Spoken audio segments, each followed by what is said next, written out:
Olá, pessoal, mais uma vez. Graça e paz. Agora nós estamos gravando a nossa aula. Ela está sendo gravada nesse momento. Nós estamos hoje no primeiro capítulo, né? A primeira aula de Graça sobre Graça, que é a nossa matéria agora da vez. E que Deus nos ajude aí, pelo menos, para a gente poder trabalhar 2 capítulos, ok? Talvez a gente consegue trabalhar 2 a 3 capítulos para a gente poder avançar. Tudo bem? Eu coloquei aqui a apostila junto da apresentação, até para que aqueles que ainda não compraram ou que não têm, possam ler junto comigo e assim desfrutar dessa apostila.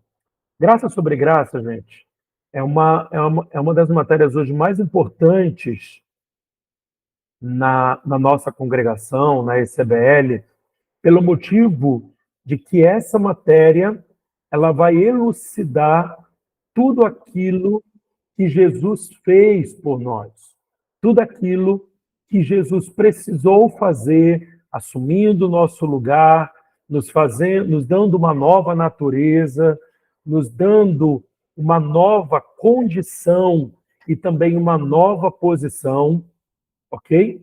Então, para a gente poder entender tudo que a gente está construindo na congregação, é muito importante que a gente entenda como que a graça ela se manifestou na sua plenitude.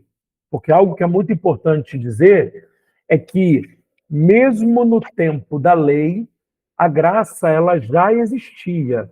Ela não existia na sua plenitude. Nós chamamos isso aí, né, de pré-graça, denominamos de pré-graça. O que é a pré-graça?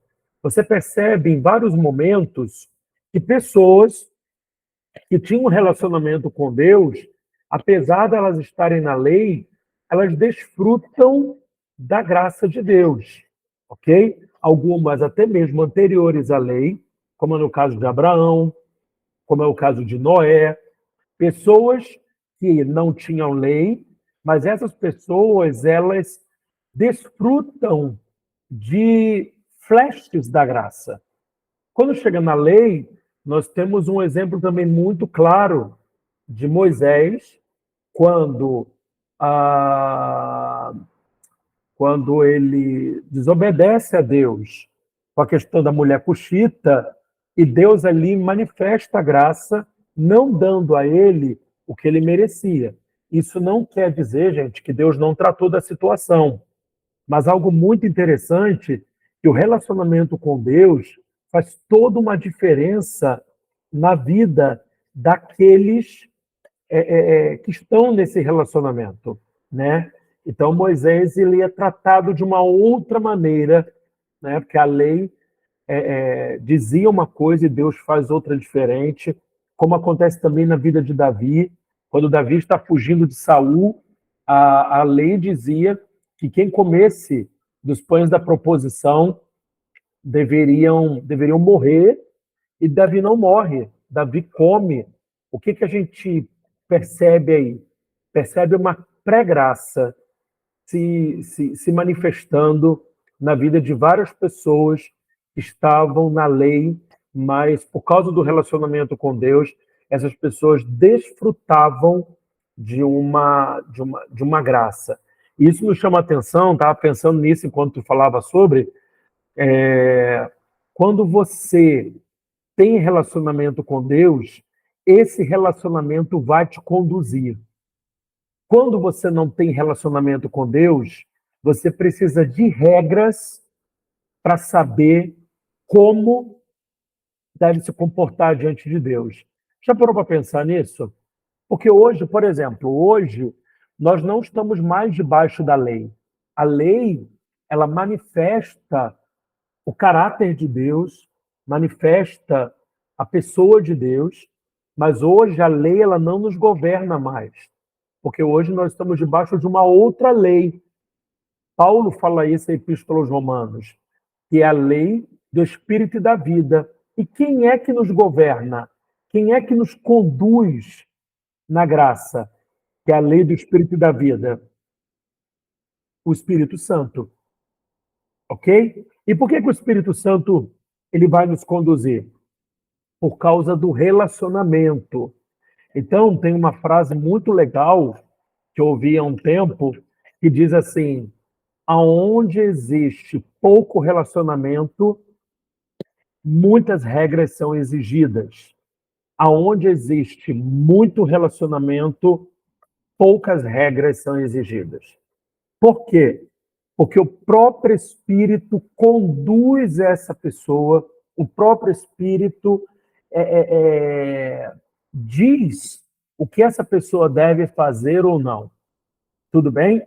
Então a gente precisa pensar nisso. Pessoas que estão nas nossas congregações, que precisam de muitas regras, muitas vezes essas pessoas ainda não aprenderam a serem guiadas pelo Espírito. Ok? Então, quando você não é guiado pelo Espírito, você vai precisar de muitas regras para se manter ali, no mínimo, né, na média do que tem que ser feito. E não é o objetivo de Deus. Deus colocou dentro de nós a sua natureza, colocou em nós também o seu Espírito, para que pudéssemos desfrutar de relacionamento. Tudo bem? Então, gente, pense sobre isso. Vamos lá, vamos caminhar em direção aí à matéria. Então, pessoal, uma das primeiras coisas que a gente vai tratar hoje são sobre os efeitos da morte de Cristo. Por que Jesus teve que morrer em nosso lugar? Existia uma necessidade, existia um motivo pelo qual Jesus precisava morrer.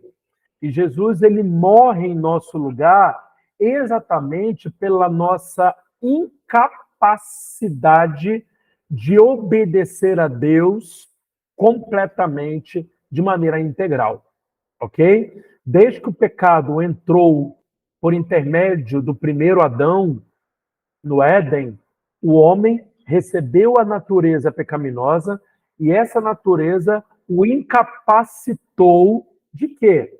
De obedecer a Deus.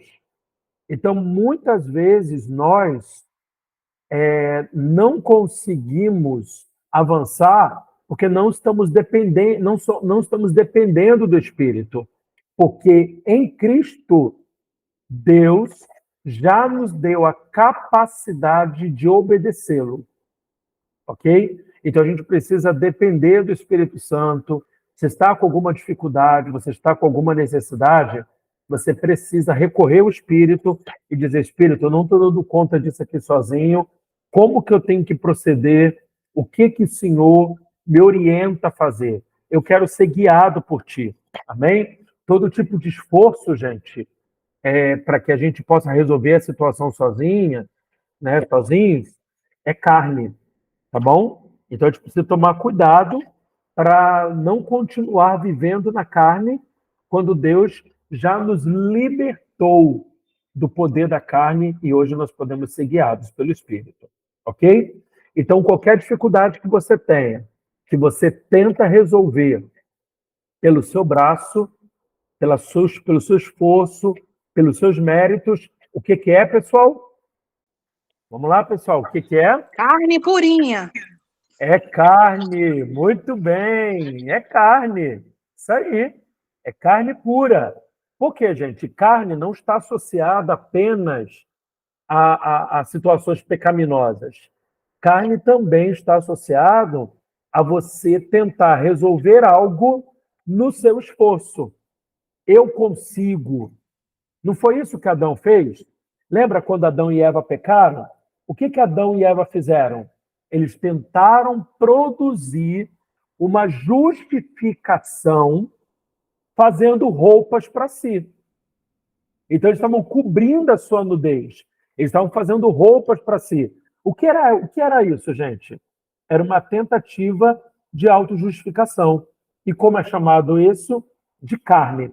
Então, não pense que carne é somente quando você perde o controle.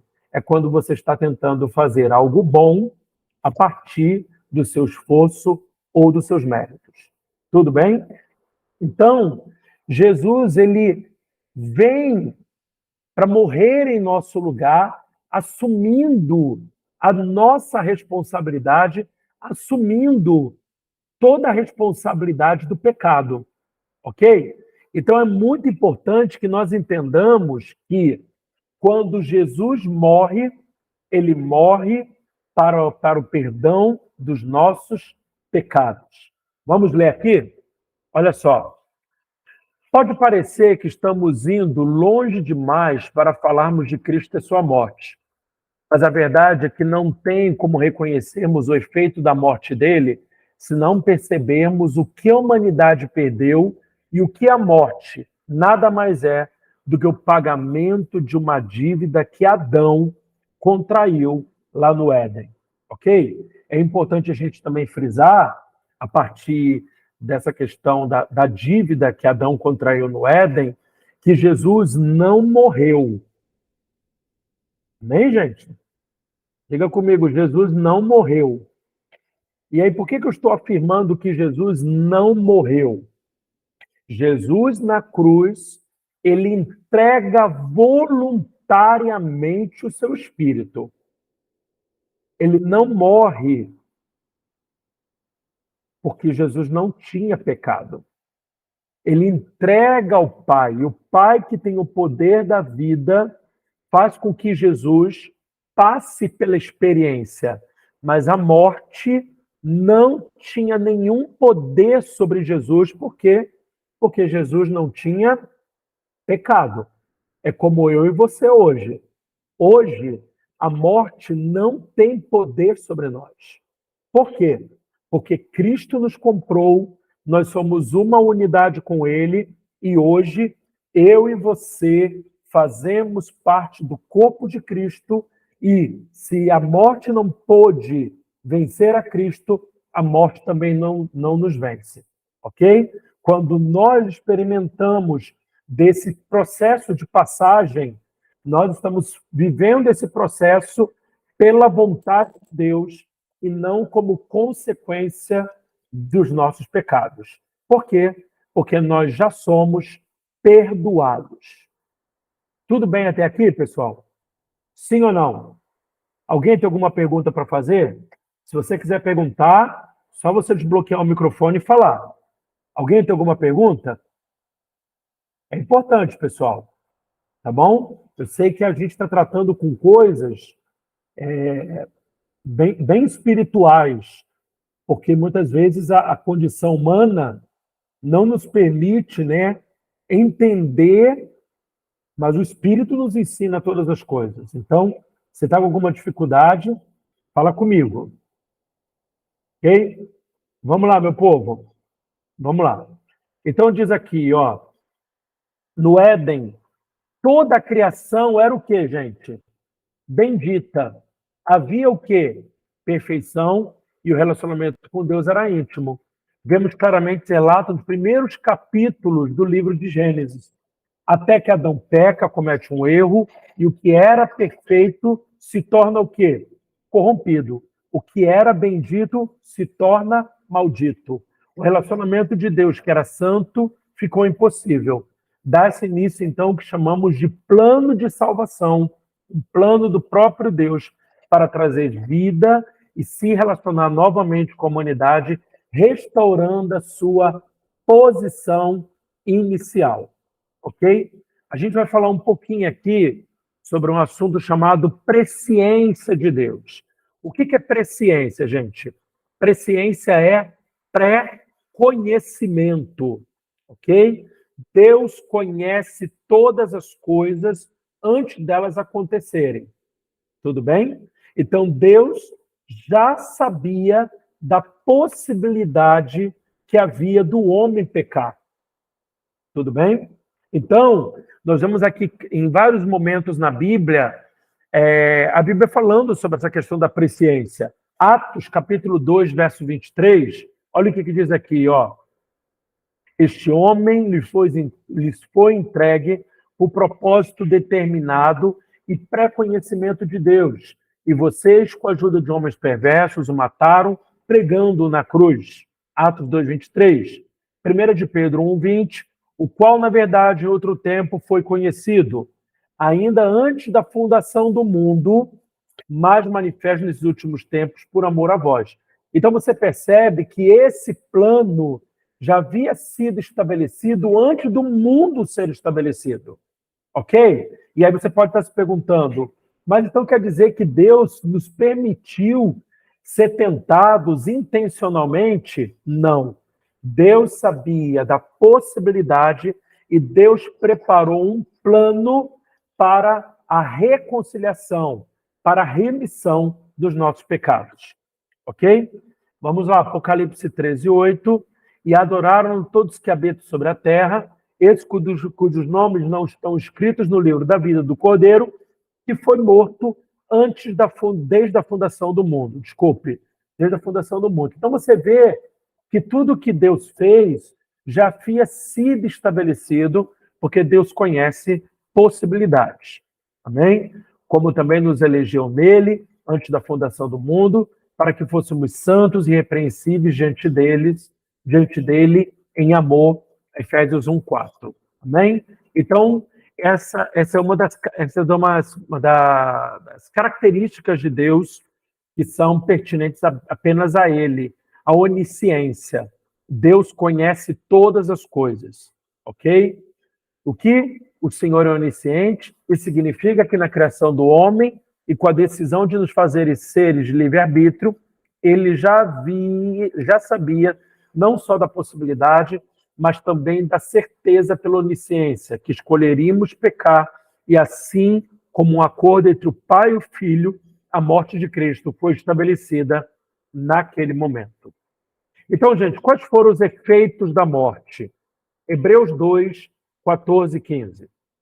E, visto como os filhos participam da carne e do sangue, também ele participou das mesmas coisas, para que pela morte aniquilasse o que tinha o império da morte, isto é, o diabo, e livrasse todos que com medo da morte estavam por toda a vida sujeitos à servidão.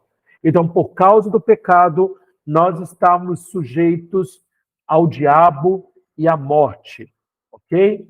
Então, olha o que acontece quando Jesus morre. Primeira coisa, a morte de Cristo foi a derrota do diabo. O diabo era o senhor da morte, Cristo experimentou a morte e venceu. Nesse momento, recebemos o direito de vencer a morte com a vida eterna que foi conquistada para nós por Cristo. Somos capacitados para uma nova vida. Amém? Então, eu queria que você levantasse suas mãos aí na sua casa. Vamos lá, gente. Levanta suas mãos aí na sua casa e diga comigo, na autoridade do nome de Jesus, pela morte de Cristo, eu sou capacitado a ter uma nova vida.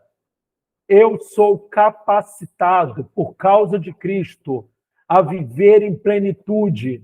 Eu não sou mais escravo do pecado, eu não sou mais escravo do diabo. Pai, na autoridade do nome de Jesus, eu peço que hoje haja um terremoto, Senhor, dentro de cada pessoa que está me ouvindo nesse momento.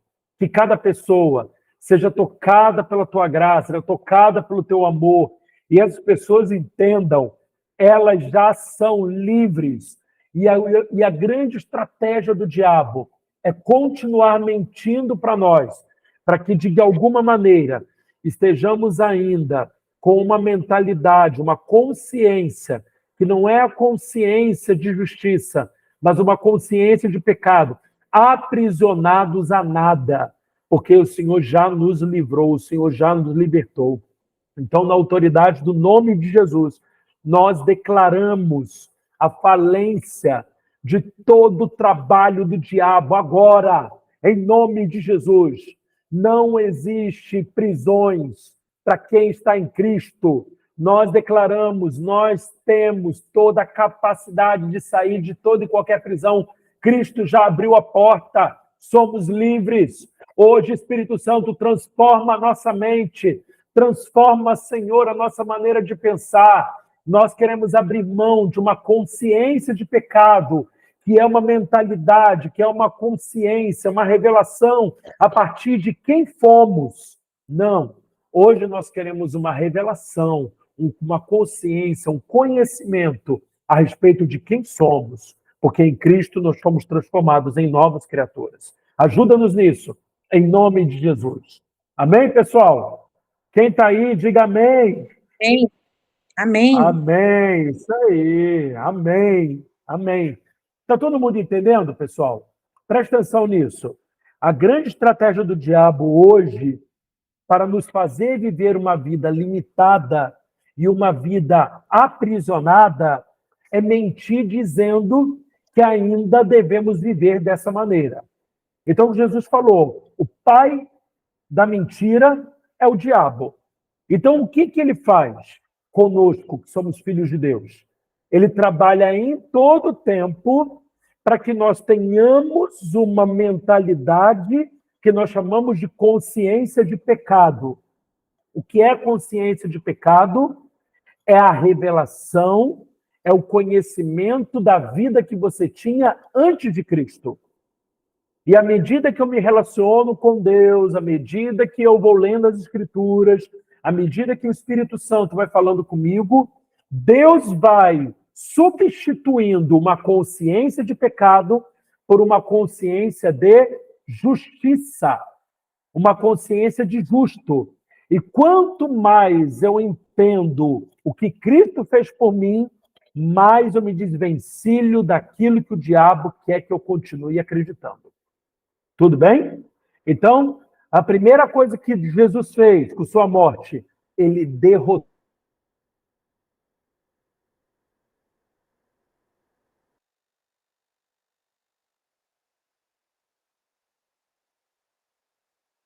outra verdade, que a morte de Cristo nos liberta da onde?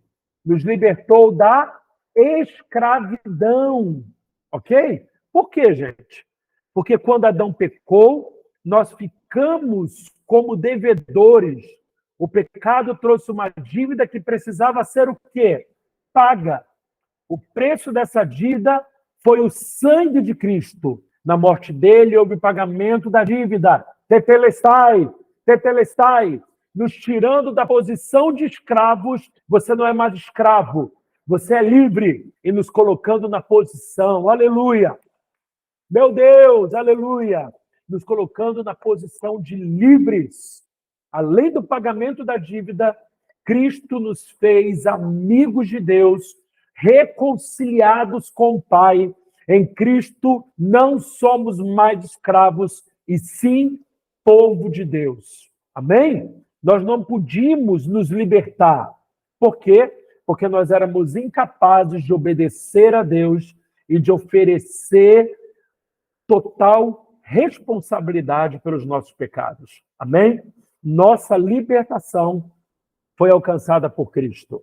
Eu quero que você coloque a mão sobre a sua cabeça e eu quero que você declare comigo, na autoridade do nome de Jesus, eu estou vivendo uma metanoia sobrenatural. Todo sofisma começa a cair agora por terra.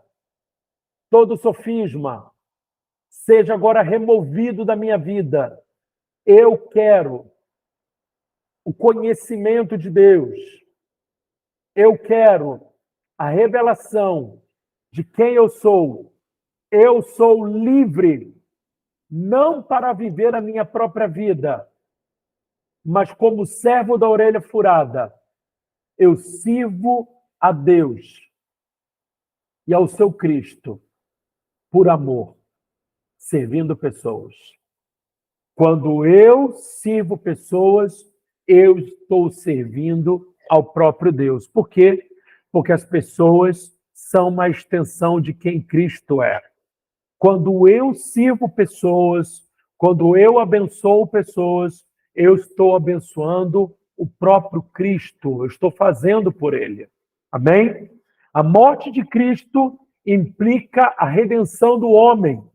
O que significa a palavra redenção, pessoal? A palavra redenção significa resgate. Ou seja, a minha dívida com Deus, ela era impagável. Mas Jesus assume as responsabilidades e paga a minha dívida. Ninguém jamais pôde calcular qual seja o montante da dívida de cada ser humano com Deus. No entanto, uma coisa é certa, é que Deus aceitou o sacrifício de Cristo e deu por cancelada. Está terminado, está cancelado, está pago, está consumado, e deu por cancelada a dívida de todos os pecadores. Sempre e quando estes creem e aceitam os termos em que se cancela a dívida, Deus atribui ao sangue de Cristo o preço suficiente, o valor mais alto. Quem acolhe por fé esta oferta do amor de Deus recebe efetivamente o resgate da condição do devedor e perdido. Amém? Então, no nome de Jesus, eu sou um resgatado. Diga comigo, eu sou um resgatado. E por quê? Porque antes eu era devedor e eu era perdido, mas Cristo tomou o meu lugar e me fez agora um resgatado. Então, 4 coisas que nós precisamos entender que o resgate fez por nós, que a redenção fez por nós, que Cristo fez. Amém? Primeiro, substituição. Quer dizer o quê? Que alguém tomou o meu lugar, que no lugar que eu mereci estar na condenação para pagar por minha culpa, outro tomou o meu lugar, e o que ele fez? Ele me substituiu. Cristo morreu por nós. Amém? Então, a morte de Cristo é uma morte exclusiva, porque só ele estava preparado para oferecer um sacrifício santo como nosso substituto. Jesus morreu sozinho na cruz. E por isso, gente, Jesus ele começa o seu ministério aos 30 anos de idade, porque antes dessa idade, os pais poderiam morrer juntamente com o filho, mas 30 anos de idade é a idade de total responsabilidade judaica, e Jesus assume o nosso lugar. O que Jesus também fez, além de nos substituir? Ele se torna a propiciação. O que é se tornar propício? Isto significa que alguém propiciou entre Deus e os homens, que se fez um mediador, que serviu de ponto de encontro. No culto hebreu havia um lugar na Arca da Aliança chamado de propiciatório. O que é o propiciatório, gente? É a tampa da arca. A arca tem uma caixa, tinha, né, na verdade, uma caixa de ouro, e em cima tinha uma tampa com os querubins. Qual era o nome daquela tampa? Propiciatório. E era o lugar onde o sumo sacerdote colocava o sangue do cordeiro uma vez por ano. Para quê, gente? Para perdão de pecados. Nesse lugar, Deus descia para perdoar o pecador e recebê-lo limpo de todo o pecado cometido até aquele momento, purificando através da propiciação feita do sangue do cordeiro. Cristo foi sacerdote e oferta ao mesmo tempo, e ele é a nossa propiciação por nossos pecados. 1 de João 2:1. Neste ponto, a santidade de Deus não destrói o pecador, porque é visto através do sangue que está no propiciatório, e então pode aproximar-se de Deus para experimentar o alívio que procede do perdão e o gozo de adorar a Deus sem temor de ser rejeitado. Vamos lá, pessoal?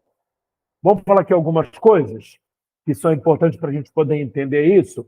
A gente falou aí sobre se tornar propício, se tornar aceito. Quem não passava pelo processo da propiciação, o que acontecia com essa pessoa? Ela era rejeitada da presença de Deus. E por que ela era rejeitada da presença de Deus? Porque Deus é santo e ele não tem parte com o pecado. Não é nada pessoal, é a questão do pecado. Tudo bem? No Antigo Testamento, na primeira aliança, o que acontece? Quando o sacerdote entrava dentro do tabernáculo, o que ele fazia? Ele sacrificava um animal, o cordeiro, pegava o sangue desse animal, entrava pelo tabernáculo, e lá, quando entrava no Santo dos Santos, ele tinha que aspergir o sangue do cordeiro sobre o propiciatório. Por quê? Ali era uma representação, o cordeiro estava representando todos os adoradores, que eram, até antes da morte do cordeiro e do processo de redenção, no caso aí de propiciação, eles eram inimigos de Deus, eles eram pecadores. Quando o sacerdote fazia isso, Deus vinha, descia até o propiciatório e perdoava os pecados. Tudo bem? Dentro da caixa da Arca da Aliança, quem pode me dizer o que tinha dentro da caixa da Arca? Quem vai lembrar aí? O que tinha dentro da caixa? Maná. O que mais? A vara de Arão. As tábuas da lei. As tábuas da lei. Muito bem. 3 coisas que existiam dentro da arca. O que era, gente? O maná, a vara de Arão e as tábuas da lei. Esses três simbolizavam rebeliões do povo. Rebelião contra a autoridade de Deus, rebelião contra a natureza de Deus, rebelião contra a dependência de Deus. O maná representava a dependência de Deus. As tábuas da lei representavam a natureza, o caráter de Deus. E a vara representava a autoridade de Deus. Tudo bem? Ali estavam 3 instrumentos que simbolizavam rebeliões. E o que tinha em cima da rebelião? O propiciatório. Quando o sacerdote espirrava o sangue do cordeiro, o que acontecia? As rebeliões, elas eram o quê, gente? Elas eram perdoadas. Tudo bem? Porque são nessas 3 áreas que nós nos rebelávamos antes de Jesus. Ok? Hoje nós estamos sendo, cada dia, recebendo a mentalidade de uma consciência de justiça. O que aconteceu quando Cristo morreu? Cristo é o Cordeiro que tira o pecado do mundo. Ok? Ele morre em nosso lugar e quando ele sobe até o 3º céu, ele entra no tabernáculo espiritual. Vocês lembram que quando Moisés recebe a orientação de construir o tabernáculo na terra, Deus diz para ele: faça de acordo com o modelo que você viu no céu. Por quê? Porque o tabernáculo da terra representava o que um dia Jesus faria por nós. Então Jesus morre, sobe ao 3º céu, e quando ele está lá no 3º céu, o que ele faz? Ele é sacerdote, segundo a ordem de Melquisedeque, e ele é o cordeiro. Então, o que ele está levando? Ele está levando o seu próprio sangue. E ele faz o quê? Dentro do tabernáculo espiritual, ele asperge o seu sangue. Agora, uma pergunta que eu faço a vocês. No céu tem tempo? No céu tem passado? No céu tem presente? No céu tem futuro? Sim ou não?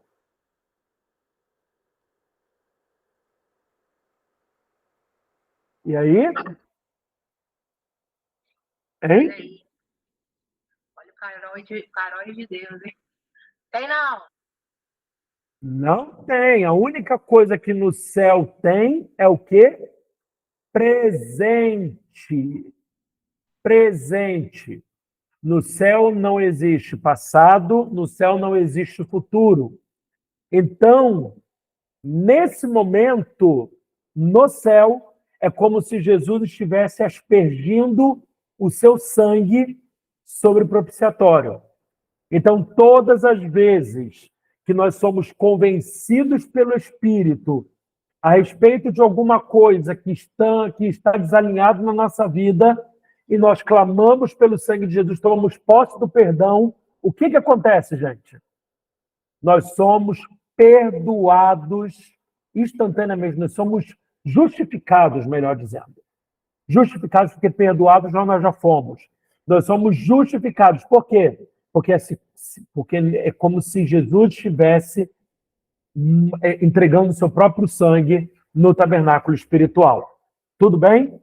Então, quando nós desfrutamos dessa morte, entendendo que o que ele fez por nós é presente, Não importa se é hoje, se é amanhã, se é depois da manhã, é sempre presente. Eu entendo que não importa o que eu faça, se eu me render ao Espírito, eu desfruto de total perdão, de total remissão. Amém? Até aqui, alguma pergunta? Vamos lá, pessoal. Todo mundo entendendo? Estou avançando, hein? Vamos lá. Reconciliação, gente. Por que reconciliados? Nós estávamos, de que maneira? Em inimizade com Deus, nós éramos inimigos de Deus. Amém?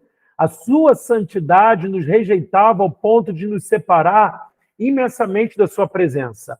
Como que nós vivíamos? E como nós éramos conhecidos? Sem esperança e sem Deus, vagando no mundo sem saber para onde íamos, caminhando sem destino, perdidos, errantes. Amém? Nós não queríamos procurar a Deus, porque nós o ignorávamos.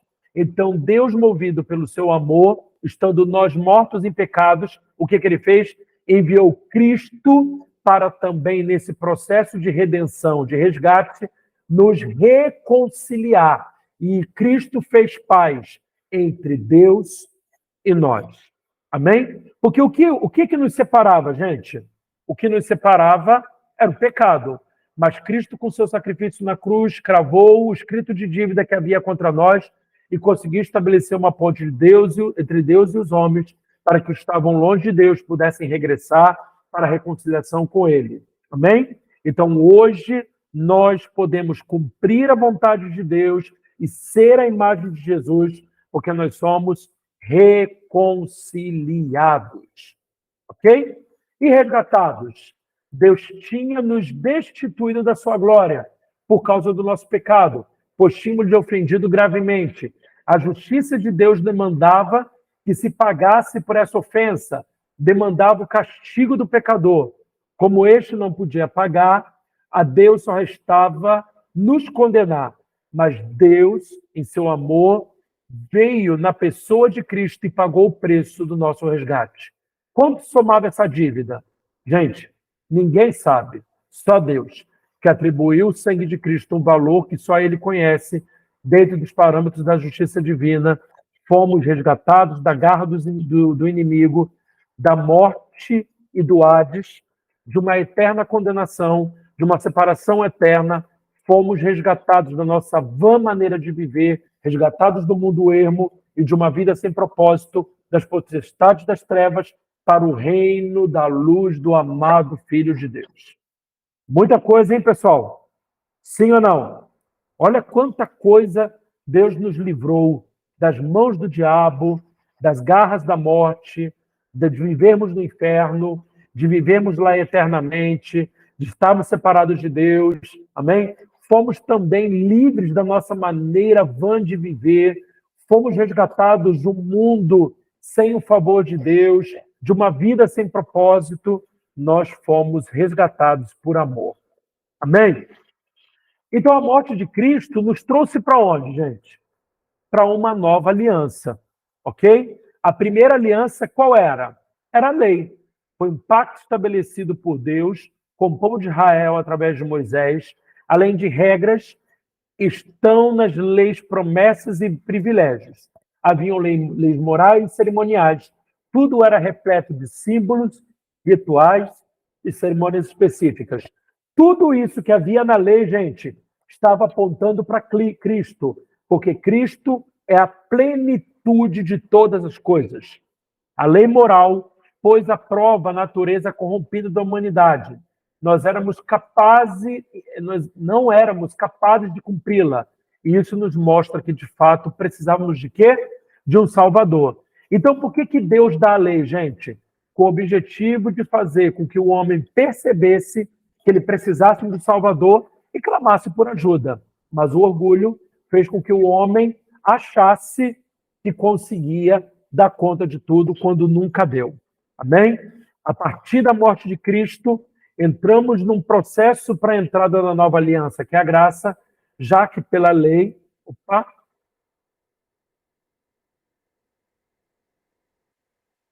Só um minuto.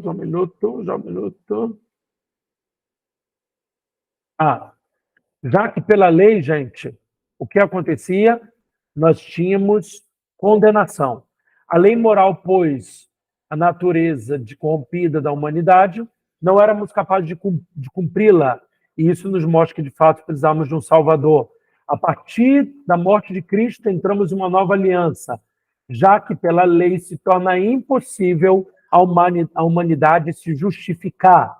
A graça de Deus é imputada em nós, a fim de nos fazer o quê? Justos. Então, repita comigo. Eu sou justo da mesma maneira que Cristo é. Tudo que o cabeça tem, eu, que sou parte do seu corpo, também tenho.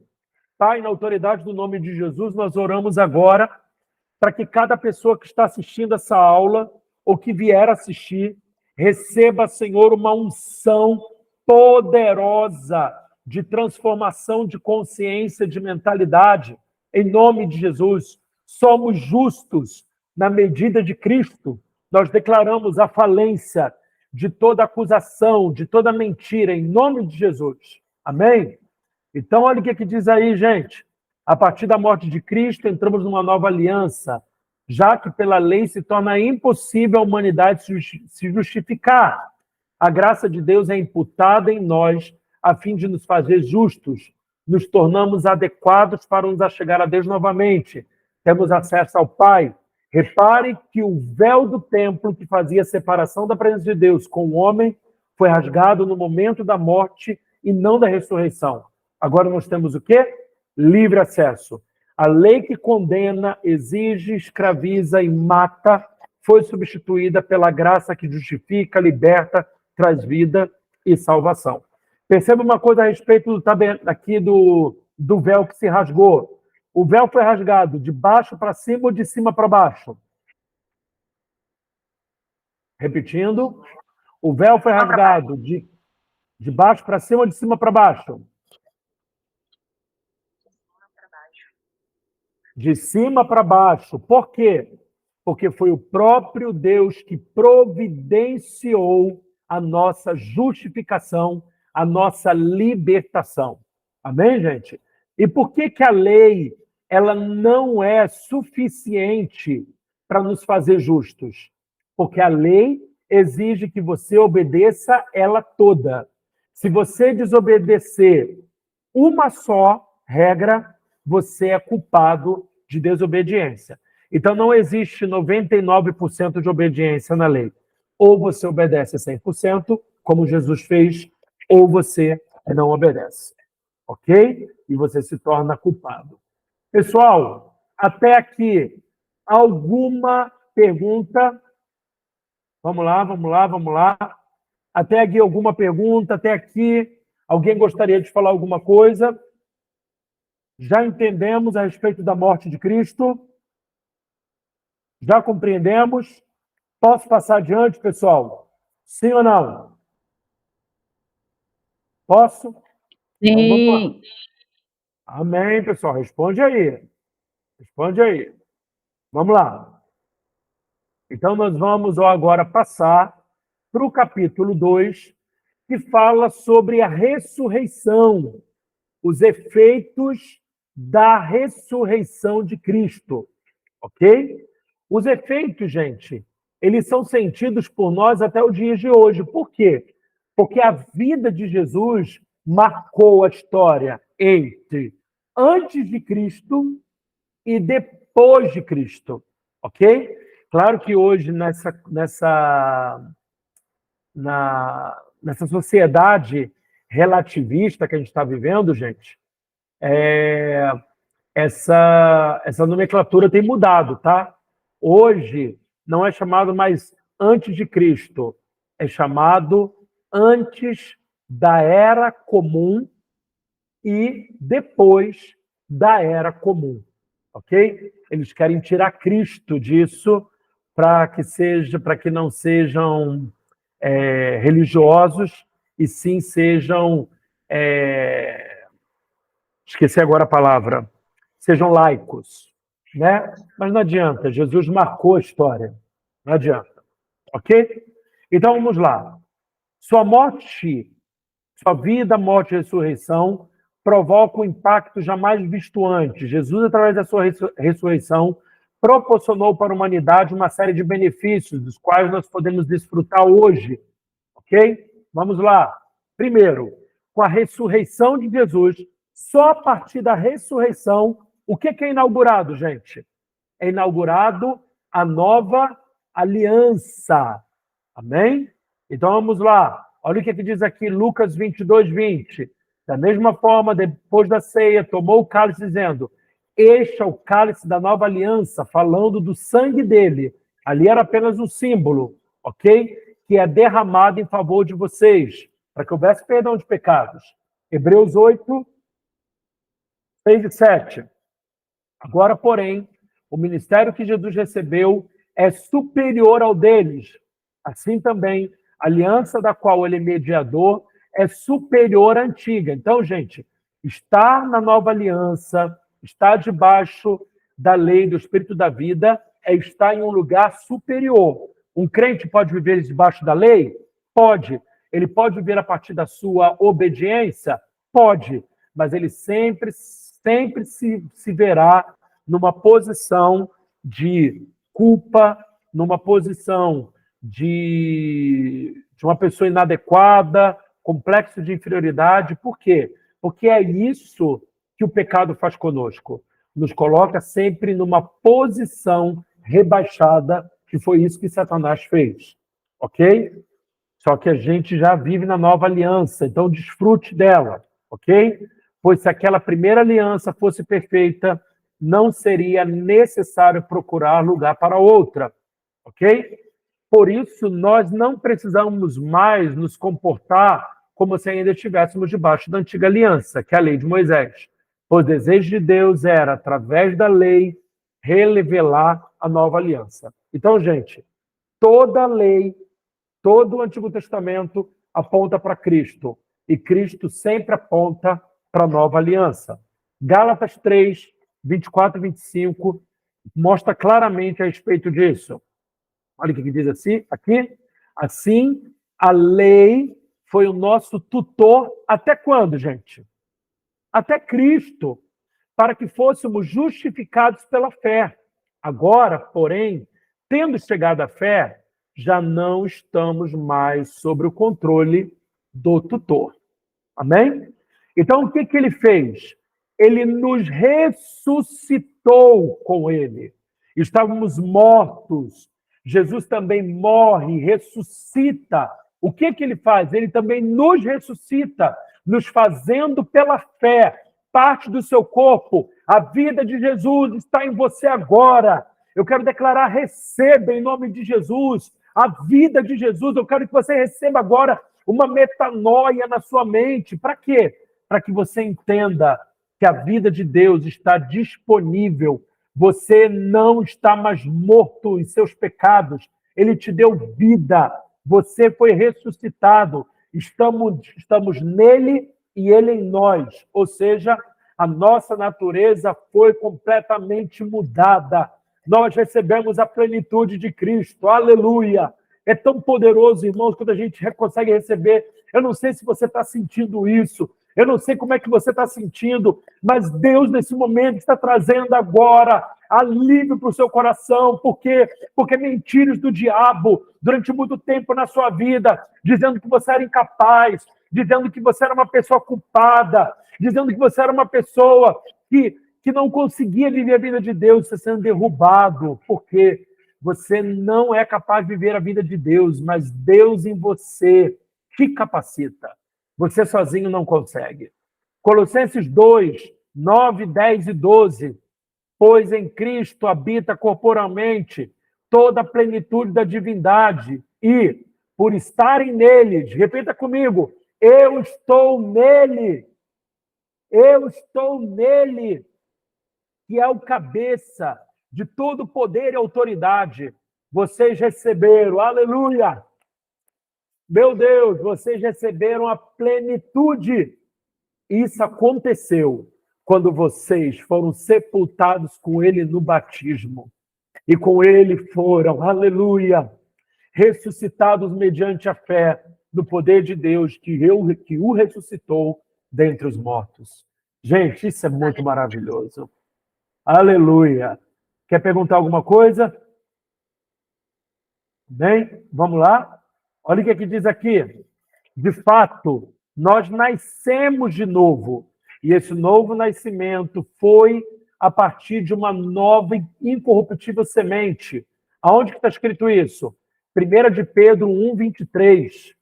Pois vocês foram regenerados não de uma semente perecível, mas imperecível, por meio da palavra de Deus, viva e permanente. Olha que coisa interessante, gente. Vamos ler isso aqui, ó. Nesta passagem, a palavra grega para semente é espora, ou esperma, que é a semente do homem que, juntamente ao óvulo feminino, é o responsável pela criação da vida de um novo ser. Até mesmo a palavra, que é semente, que traduz o termo grego, que tem raiz no latim, sêmen, ou seja, em nós está o sêmen de Deus. Apesar deste termo ser relacionado à sexualidade e, de certa forma, ter sido gerado um tabu à sua volta, é exatamente isso que aconteceu conosco. Em nós foi depositado a semente, o DNA de Deus, e por isso nós temos como composição genética espiritual as características do Filho de Deus. Portanto, como filhos de Deus que somos, nossa natureza é fazer a vontade de Deus, é algo natural. Alguém quer perguntar? Fala comigo. Amém, pessoal? Está todo mundo acompanhando? Sim ou não? Não é tremendo, gente? Sim. Amém. Amém. É muito tremendo isso, porque a gente começa a mergulhar na palavra. E, gente, quando a gente fala de batismo, a gente não está falando do ato cerimonial. A gente está falando daquilo que diz lá em Mateus 28, versículo 20.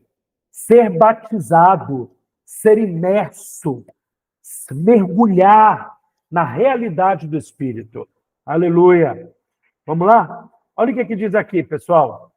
Jesus disse em João 12:24, se o grão de trigo não cair na terra e não morrer, continuará ele só, mas se morrer, dará muito fruto. Amém? Jesus é o nosso grão de trigo. Ele caiu na terra. Ele experimentou da morte voluntariamente, porque a morte não tinha poder sobre ele. E ele hoje dá muito fruto. Eu e você somos fruto do seu penoso trabalho. Eu e você estamos presos na videira verdadeira. Estamos frutificando porque estamos nele, porque nós temos a vida dele, porque o galho não pode produzir nada por si mesmo, mas o galho que está preso na videira, ele prova da seiva, e a seiva dá capacidade para o galho para frutificar. Oh, aleluia! Eu quero declarar no nome de Jesus que você tem capacidade para multiplicar, porque você está em Cristo. Não é de você mesmo. Se você cortar um galho e jogá-lo no chão, se ele não tiver capacidade para reproduzir, como algumas plantas fazem, né, de criar raiz, não vai acontecer nada, ele vai morrer. Então, porque você está em Cristo, preso na videira, ele dá da sua vida e você frutifica. Amém? Ele está dizendo que morreria, mas na sua morte provocaria o nascimento dos frutos que somos nós. Amém? Amém. Então, Amém. a reprodução, gente, ela é de acordo com o quê? De acordo com a sua espécie. Nós somos a imagem de Deus. Nós somos da espécie de Deus. Temos em nós a essência e a vida dele. O que a ressurreição fez? Ela nos ensina como viver uma nova vida. Amém? Jesus morreu, o véu do templo foi rasgado, e isso simboliza que o sacrifício de Jesus foi aceito, e agora nós temos um livre acesso ao lugar santíssimo, à presença de Deus. Portanto, a sua morte pagou a nossa dívida, a dívida que era nossa, mas ele poderia ter morrido, paga a dívida e ter ido direto para a destra de Deus. Por que ele ressuscitou? De fato, a nossa dívida foi paga, mas ele escolheu ressuscitar para nos dar vida com ele e nos ensinar a não vivermos mais como devedores ou pecadores. Amém. Hein? Aleluia. Olha o que diz aqui. Romanos 8, do 12 ao 14. Portanto, irmãos, estamos em dívida, não para com a carne, para vivermos sujeitos a ela. Pois se vocês viverem de acordo com a carne, morrerão. Mas se pelo Espírito fizerem morrer os atos do corpo, viverão. Porque todos que são guiados pelo Espírito de Deus são filhos de Deus. Se nós temos alguma dívida, é uma dívida de gratidão com aquele que nos amou, com aquele que nos transformou, com aquele que deu a vida em nosso lugar. Amém? Por causa do Espírito Santo que habita hoje dentro de nós, nós somos conduzidos à obediência de Cristo. Por causa de Cristo, você hoje pode ser obediente. Olha o que diz aqui em Hebreus 8, 10 e 12. Esta é a aliança que farei com a comunidade de Israel depois daqueles dias, declara o Senhor. Porei minhas leis em suas mentes e as escreverei em seus corações. Serei o Deus deles e eles serão o meu povo. Ninguém mais ensinará o seu próximo nem o seu irmão, dizendo, conheça o Senhor, porque todos eles me conhecerão, desde o menor até o maior, porque eu lhes perdoarei a maldade e não me lembrarei mais dos seus pecados. Aleluia! Amém? Hoje eu e você temos a capacidade de vivermos a vontade de Deus em obediência, porque Cristo nos fez, pelos seus méritos, Cristo nos fez filhos e perdoados e livres do pecado. Amém? Ele hoje, pelo Espírito, pode nos conduzir a viver de acordo com a sua natureza, porque é isso que a lei revela, a natureza de Deus. Amém? Deus escreveu em nossos corações qual é a vontade dele. Portanto, precisamos consultar o Espírito que habita em nós, ouvi-lo e obedecê-lo. Existe em nossos corações hoje o Espírito, a lei do Espírito da vida, que nos conduz em retidão à semelhança do Filho de Deus. Ok? Vamos ler aí, Romanos 8, do 1 ao 9. Portanto, agora já não há mais o quê, gente? Condenação para os que estão em Cristo Jesus. Porque por meio de Cristo Jesus, a lei do Espírito da vida me libertou da lei do pecado e da morte. Porque aquilo que a lei fora incapaz de fazer, por estar enfraquecida pela carne, Deus o fez, enviando o seu próprio Filho à semelhança do homem pecador, como oferta pelo pecado, e assim condenou o pecado na carne, a fim de que as justas exigências da lei fossem plenamente satisfeitas em nós, que não vivemos segundo a carne, mas segundo o Espírito. Quem vive segundo a carne tem a mente voltada para o que a carne deseja, mas quem, de acordo com o Espírito, tem a mente voltada para o que o Espírito deseja. A mentalidade da carne é o quê, gente? Morte. Mas a mentalidade do Espírito é vida e paz. A mentalidade da carne é inimiga de Deus, porque não se submete à lei de Deus, nem pode fazê-lo. Quem é dominado pela carne, o que acontece, gente? Não pode agradar a Deus. Então, entenda, se você viver de acordo com a sua vontade, você não está agradando a Deus. Como que eu agrado a Deus? Quando eu sou guiado pelo Espírito, vivo a vida de Deus. Amém? Entretanto, vocês não estão sob o domínio da carne, mas do Espírito. E se de fato o Espírito de Deus habita em vocês, e se alguém não tem o Espírito de Deus, não pertence a Cristo. Por quê? Porque essa pessoa não nasceu de novo. Amém? Sim ou não, pessoal? Todo mundo está entendendo? Vamos lá. Agora, ó, os dois tópicos aqui. Cristo morreu e ressuscitou para nos dar vida em nosso corpo físico. Romanos 8:11. E se o Espírito daquele que ressuscitou Jesus dentre os mortos habita em vocês, aquele que ressuscitou a Cristo dentre os mortos também dará vida aos seus corpos mortais por meio do seu Espírito que habita em vocês. Amém? Então, Jesus nos ressuscitou para que tenhamos a saúde dele no nosso corpo. Amém? Você pode ficar doente? Pode. Você pode ter algum problema? Pode. Mas a grande questão é, quando o problema se manifesta na vida do crente, você precisa acessar pela fé, pela confiança nos méritos de Jesus, no que Jesus fez, a saúde dele. Então receba essa revelação. Você foi transformado no corpo de Jesus.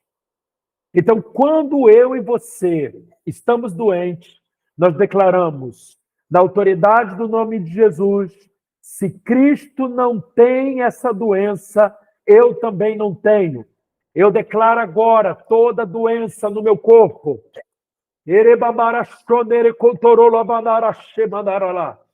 Senhor, eu declaro que pela fé, as pessoas que estão me ouvindo agora estão recebendo. Estão recebendo agora um toque, Senhor, nas células, nos órgãos. Meu Deus, meu Deus, meu Deus, meu Deus, agora. Começa a fazer essa pessoa, Senhor, crê. Eu peço agora que o dom da fé comece a trabalhar aqui. Cristo levou sobre si todas as nossas enfermidades. Ele venceu todas as nossas doenças. Ele levou 39 chibatadas, cada uma das chibatadas representando uma doença, um vírus, uma bactéria original. E hoje nós desfrutamos de saúde. Em nome de Jesus, declare, você tem autoridade para isso, a autoridade de Cristo, não a sua autoridade, não a autoridade da sua obediência, não a autoridade do que você faz certo, mas a autoridade de Cristo, conquistada na cruz pelos méritos dele. Comece a declarar agora para essa enfermidade: solta a minha vida, sai da minha vida, de enfermidade, saia. Eu alimentei você dizendo que eu estava doente, mas hoje em Cristo eu declaro. Ô Espírito Santo, vai gerando fé, vai gerando fé. Vai gerando fé, Senhor. Vai gerando. Agora é o dom da fé, o dom da fé. Milagres acontecendo. É milagres acontecendo na tua casa. Milagres acontecendo no teu corpo. Doença agora sendo totalmente extirpada. Totalmente levada agora. Fora. Bate em retirada. Em nome de Jesus. Nós ordenamos agora que tomamos posse da vida de Jesus. Doença, vai embora agora, no nome de Jesus. Nós não aceitamos você, em nome de Jesus. Amém? Nós não aceitamos. Declare no seu corpo: eu não te aceito no meu corpo. Solta. Você é ilegal no meu corpo. Eu tenho a vida de Deus. Amém? Eu tenho. Nós não vamos esperar chegar no céu para desfrutar do que hoje nós somos, co-herdeiros juntamente com Cristo. Cristo nos fez filhos de Deus, seus irmãos, para que hoje nós fôssemos co-herdeiros. Tudo que Cristo conquistou é direito nosso, é nossa herança. Amém? E um dia nós receberemos um corpo incorruptível, um corpo que não morrerá, um corpo que não sofrerá mais com nada, um corpo que não poderá mais ser machucado. E essa é a nossa esperança. Amém? Um corpo que será espiritual, físico e incorruptível. Amém? Eu fico maravilhado, porque no céu existe um homem de carne e osso que é totalmente físico, mas totalmente espiritual. Um corpo transformado. Jesus é o primeiro homem com um corpo transformado. Amém? Paulo afirma que no abrir e fechar de olhos, nós seremos o quê, gente? Transformados. 1 Coríntios 15, dos 50 e 53. Irmãos, eu lhes declaro que carne e sangue não podem herdar o reino de Deus, nem o que é perecível pode herdar o imperecível. Eis que lhes digo um mistério: nem todos dormiremos, mas todos seremos transformados. No momento, no abrir e fechar de olhos, ao som da última trombeta, pois a trombeta soará, os mortos restarão incorruptíveis e nós seremos transformados. Pois é necessário que aquilo que é corruptível se revista de incorruptibilidade e aquilo que é mortal se revista de imortalidade. Amém, gente? Isso é maravilhoso. E ele ressuscitou para nos dar a sua autoridade. Nós estamos assentados em Cristo nas regiões celestiais. Amém? Efésios 2:6. Deus nos suscitou com Cristo e com ele nos fez assentar nos lugares celestiais. Amém? Portanto, temos autoridade conferida por ele nas regiões celestiais e essa autoridade só é exercida nele, nunca fora dele. Por isso que o nome de Jesus só tem poder na boca daqueles que são nascidos de novo, porque quem é nascido de novo recebeu autorização para exercer autoridade pelo nome de Jesus. Amém? Então, o poder que opera em Jesus está disponível e está em nós. Amém? E o justo, ele vive pela fé. Beleza, pessoal? Sim ou não? Antes de nós irmos para o capítulo 3, porque ninguém está dizendo nada, então eu estou avançando. Estou achando que todo mundo aí está fluindo. Amém, pessoal? Antes de nós irmos para o capítulo 3, vou dar um intervalozinho para você beber uma água. Vamos lá, vamos lá. Vamos retornar para a gente poder aí já finalizar esse outro capítulo, ok? O novo nascimento e suas evidências, ok? Então, pessoal, vamos lá. O novo nascimento e suas evidências é o terceiro capítulo da apostila Graça sobre Graça. Tudo bem? Então, vamos aí. João 3,3. Em verdade te digo, se alguém não nascer de novo, não pode ver o reino de Deus. Amém? E algo que a gente precisa compreender, que é uma verdade do reino, mas muita gente acha que isso pode ser produzido simplesmente pela vontade humana, é o novo nascimento.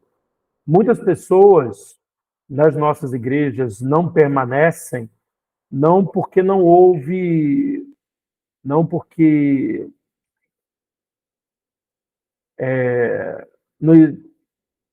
desculpe, eu me perdi um pouco aqui no pensamento. Muitas pessoas nas nossas igrejas, elas são convencidas por nós, mas não são convencidas pelo Espírito. E só o Espírito pode fazer alguém nascer de novo, tá? Convencer, gente, é fazer com que a pessoa concorde, amém? E o novo nascimento, ele não é alcançado por práticas religiosas ou cerimônias, amém? Uma pessoa só pode ser considerada nascida de novo se o Espírito fizer, e não porque ela pertence a uma igreja ou ela frequenta uma igreja, amém? Muitas pessoas acham porque frequentam a igreja e elas não são nascidas de novo, não estão produzindo nenhum tipo de transformação, né? Não estão, ou melhor, não estão manifestando nenhum tipo de transformação que é produzido pelo Espírito, e elas acham que porque fazem parte de uma igreja que elas nasceram de novo. Característica de quem é nascido de novo, está em constante processo de transformação. Amém? Ninguém é salvo porque foi batizado ou porque aguarda algum ensino religioso que foi ensinado. Não podemos fazer nada, apenas corresponder, crendo, confiando naquilo que o Espírito está nos convencendo. Amém? Então vamos analisar aqui um texto. João 1, 12, 13. Mas a todos quanto receberam, deu-lhes o poder de serem feitos o quê, gente? Filhos de Deus, aos que creem no seu nome, os quais não nasceram do sangue, nem da vontade da carne, nem da vontade do homem, mas de Deus. João 1, 12, 13. Vamos analisar aí algumas palavras-chave, ok? Primeiro, receberam. Fica exposto aqui que é por recebimento. Precisamos aceitar receber. Amém? Não fala de alcançar, não fala de conquistar. Fala de você receber como se fosse um presente. Segundo, deu-lhes. Quem deu? Deus deu. Nós recebemos um presente de Deus, que foi Jesus. Serem feitos, eu não me fiz, eu fui feito. Amém? Então, nós fomos feitos filhos de Deus. Quem operou essa obra em nós? O Espírito. Amém? Aqueles que creem. O que é crer? Substitua a palavra crer por confiar. Tudo isso é dado ao que confia. Este é o único requisito para recebermos esta graça. Não nasceram do sangue, ou seja, isso indica que não nasceram de forma natural, mas é um processo sobrenatural e que é de Deus, porque procede, né? Procedência veio dele. João 3, 4 e 5, disse-lhe Nicodemos, como pode um homem nascer sendo velho? Pode, porventura, tornar a entrar no ventre de sua mãe e nascer? E Deus respondeu, na verdade te digo que aquele que não nascer da água e do Espírito não pode entrar no reino de Deus. Nesta conversa de Jesus com Nicodemos, entendemos como se dá este novo nascimento, o qual é necessário para entrar no reino de Deus. Como? O Espírito nos dá o selo da salvação. Amém? Então, quando aceitamos a Jesus, o Espírito é como um selo, ele nos dá esse selo da salvação. Efésios 1, 13 e 14. Em quem também vós estáis, depois de ouvir a palavra da verdade, o evangelho da vossa salvação, e, tendo nele também crido, fostes selados com o Espírito Santo da promessa, o qual é o penhor da nossa herança, para a redenção da possessão adquirida, para o louvor da sua glória. Ou seja, gente, o que é o penhor? Quando você penhora uma joia, penhorar é a garantia, ok? Então, o Espírito Santo, ele é a garantia da nossa herança. Como que nós sabemos que nós somos herdeiros de Deus, juntamente com Cristo? Por causa do Espírito, que é a garantia de que nós temos uma herança, de que nós temos fomos alcançados por uma redenção e que nós devemos viver para a sua glória. Amém? Esse é o momento que recebemos o presente da salvação. E isso não vem dos nossos próprios esforços, mas através do Espírito. Nascemos de novo e passamos de mortos em nossos pecados para vivificados juntamente com eles, ou seja, o sacrifício de Cristo gerou vida em nós. Colossenses 2,13, e quando vós estáveis mortos em pecados na incircuncisão da vossa carne, vos vivificou juntamente com ele, perdoando-vos todas as ofensas. Amém? Aceitamos e cremos na morte e ressurreição de Jesus, não para arrumar a nossa vida, mas para ganhar nova vida. Porque antes disso estávamos o quê? Mortos. Esta nova vida agora não será vivida segundo a carne, mas segundo o Espírito. Então veremos agora alguns processos que vão permitir testificar este novo nascimento. Antes de passarmos para esses processos, gente, deixa eu chamar a atenção de vocês para uma coisa. Quando a gente nasce de novo, que é algo que procede de Deus, é feito pelo Espírito, a gente precisa se submeter ao Espírito, depender do Espírito, para que ele venha gerar, para que ele venha nos fazer também viver uma nova vida. Muitas coisas que a gente ainda não avançou é porque a gente está tentando fazer a coisa na força da carne. A gente está tentando ainda fazer o nosso esforço. A gente está tentando ainda dar um jeito na nossa vida. E Deus não quer isso. Deus quer que a gente dependa dele, porque a vida é dele e ele vai nos capacitar. Amém? Então, se existe alguma coisa na sua vida que você está tentando aí, se esforçando para que a coisa melhore, a coisa não está avançando, é tempo de você se render, é tempo de você se humilhar, e humilhação tem a ver com você reconhecer que você não consegue sozinho. Amém? Cremos e reconhecemos que Cristo é o nosso Senhor e Salvador. Quando nascemos de novo, passamos a reconhecer a Cristo como Salvador através da fé verdadeira, 1 João 5,1. Este relacionamento precisa culminar em uma vida totalmente obediente a Ele. Isso não acontece de uma hora para outra. É progressivo, dia a dia, de glória em glória. Passamos a não viver mais nós, mas sim Cristo vivendo. Amém? Então, gente, essa coisa de você abandonar a carne é progressivo. Quanto mais carnal eu for, mais imaturo, mais criança serei. quanto mais espiritual eu for, mais maduro. E quanto mais eu sou espiritual, quanto mais eu dependo do Espírito. Amém? Eu vou fazer alguma coisa, por mais que eu saiba como fazer, Espírito Santo me direciona. Eu quero fazer isso, eu quero fazer aquilo, mas o que o Senhor quer fazer? O Espírito Santo vai te dar direção. Ele está interessado em fazer isso. Ele quer que você viva uma vida sobrenatural. O Espírito testifica em nós que somos filhos. Nós só temos a certeza que somos filhos de Deus, que somos salvos por causa do Espírito.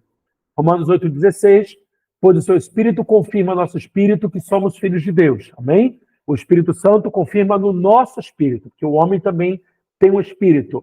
Nós somos divididos em 3 partes, Espírito, alma e corpo. Não esqueça disso. Somos convencidos pelo Espírito que somos justos filhos de Deus. Esta revelação de identidade faz virar chave acerca de como precisamos nos comportar nesta nova vida. Amém? E aí, gente, nascemos da água. O que é água? É o poder da palavra em nossa vida. O nascer da água de João 3,5 é uma representatividade da palavra de Deus, ou seja, de uma imersão no conhecimento e revelação dela. Jesus disse para os discípulos que eles estavam limpos pela palavra que ele havia falado. Amém? Então eu quero declarar que o Espírito Santo vive dentro de você e que Deus vai liberar palavras sobre a sua vida, que vão trazer certezas, vão trazer convicções, vão trazer, estrutura para toda a sua existência no nome de Jesus. Nem só de pão viverá o homem, mas de toda palavra que procede da boca de Deus. Quero te dizer, meu irmão, invista tempo em oração. Deus quer falar com você, Deus quer ministrar o seu coração. Amém? Vemos que a palavra de Deus, digo não somente a Bíblia, mas toda palavra que procede da boca de Deus, tudo que o Senhor fala em nosso espírito tem o poder de nos limpar. Afinal, quando Jesus disse isso aos discípulos, a Bíblia não existia, somente a Torá, mas esta era de difícil acesso. E não como hoje, onde cada um possui um exemplar na sua casa. Entendemos que esta limpeza que Jesus se refere, se trata da capacidade de discernimento que as palavras dele conferem acerca do que é bom ou ruim, uma limpeza no coração. E onde acontece isso? No lugar de mudança de mentalidade, de metanoia, que é o lugar de oração. Amém? Gaste tempo orando. Quando estiver trabalhando, ore, peça o Espírito Santo. Amém? Então é o poder de separar, consagrar. Mas como seria possível Jesus santificar espiritualmente alguém antes de ter ido à cruz? Fica claro que santificação não tem a ver com pecar menos, mas sim de separar-nos para Deus. 1 Coríntios capítulo 7, 14, Paulo diz que o marido descrente é santificado por meio da mulher, a mulher descrente é santificada por meio do marido. Como pode um descrente ser santificado? Sim, é possível que ele esteja separado para Deus, mesmo sendo descrente. Por quê? Porque aquilo que a pessoa diz vai trazendo discernimento para aquela pessoa e vai fazendo ela se afastar do pecado. Isso não quer dizer que ela é nascida de novo, mas ela traz uma transformação para aquela pessoa a nível de entendimento. Amém? Então, nós precisamos ter uma vida condizente com aquilo que ele revelou na sua palavra, e a sua palavra falada dentro de nós por meio do Espírito. Vamos ser desafiados a nos render a ele para que tenhamos atitudes transformadas. Amém? Então, nós nascemos do Espírito. O nascido de novo manifesta o caráter descrito em Gálatas. E o que está escrito aí? Entretanto, o fruto do Espírito é amor, alegria, paz, paciência. O fruto de quem, gente? Do Espírito. Então, o Espírito que tem que frutificar em você. Não é você dizendo, Senhor, como é difícil amar. É impossível, gente. Não é difícil, não. É impossível. Mas, se você deixar o Espírito frutificar, ele vai te capacitar. Amém? A transformação do caráter é mais um dos sinais que testificam o novo nascimento. Como ilustração do caráter cristão, nós temos a manifestação do fruto do Espírito, que é a representação do caráter de Cristo. Vale lembrar que o processo de consciência do novo nascimento é gradativo. Lembra? Consciência de pecado, consciência de justiça. Quando nós nascemos de novo, nós temos uma consciência de pecado, e à medida que eu vou sendo limpo pela palavra que procede da boca de Deus, pela palavra escrita, pelo Espírito, eu vou aí tendo uma consciência de justiça. Amém? E isso é uma obra do Espírito em nós. Tá bom, gente? Então lembra disso. Tá? A obra do Espírito em nós opera incansavelmente para nos tornar cada dia mais parecidos com Jesus. Amém? E nós fomos chamados para as boas obras, ou seja, ser uma extensão de quem Ele é.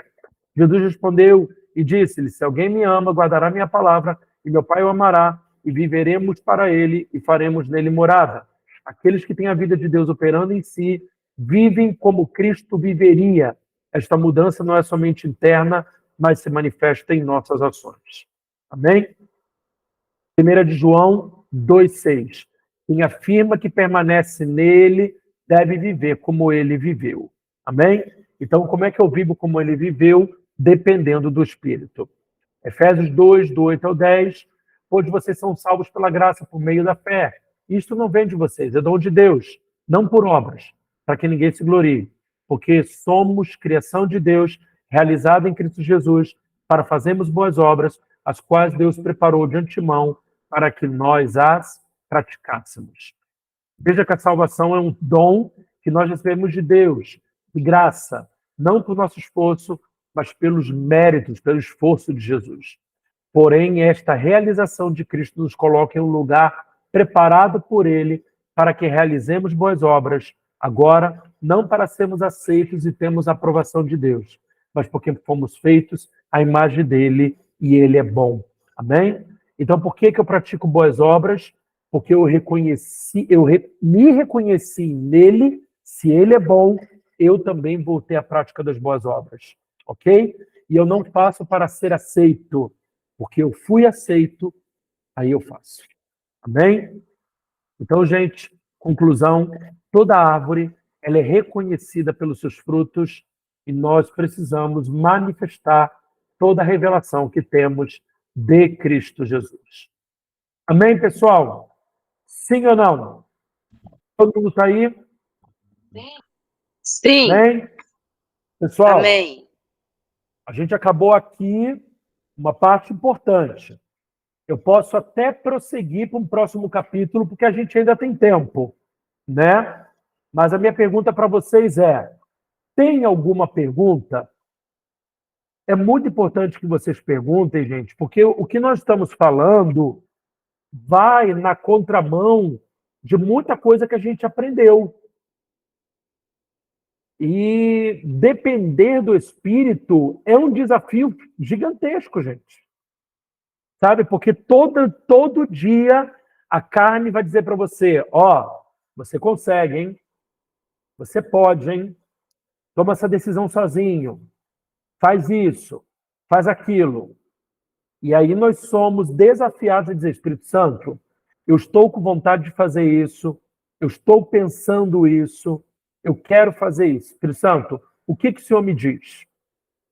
E aí nós somos desafiados a fazer o quê, gente? A viver dependentes totalmente do Espírito Santo. Ok? Pessoal, tem alguma dúvida? Não, acho que não. Carlinha, não tem? Ninguém tem, Não. pessoal? Tá todo mundo em riba? Todo mundo ok? Ok? Eu acho que está tudo ok, porém, eu acho que já foi assim, uma quantidade boa de informação. Uma quantidade boa de informação, Carlinha? Eu acho. Amém. Pessoal, e aí? Tá todo mundo bem, então? Ok? Uma quantidade boa de informações, né? Para a gente aí poder falar sobre morte, ressurreição e novo nascimento. Eu acho que a gente concatenou aí uma ideia, perfeito? Então a gente pode dar uma parada, ok? E a gente Sim, deixar para a semana que vem, tá bom? isso. Pessoal, Eu acho que tá todo...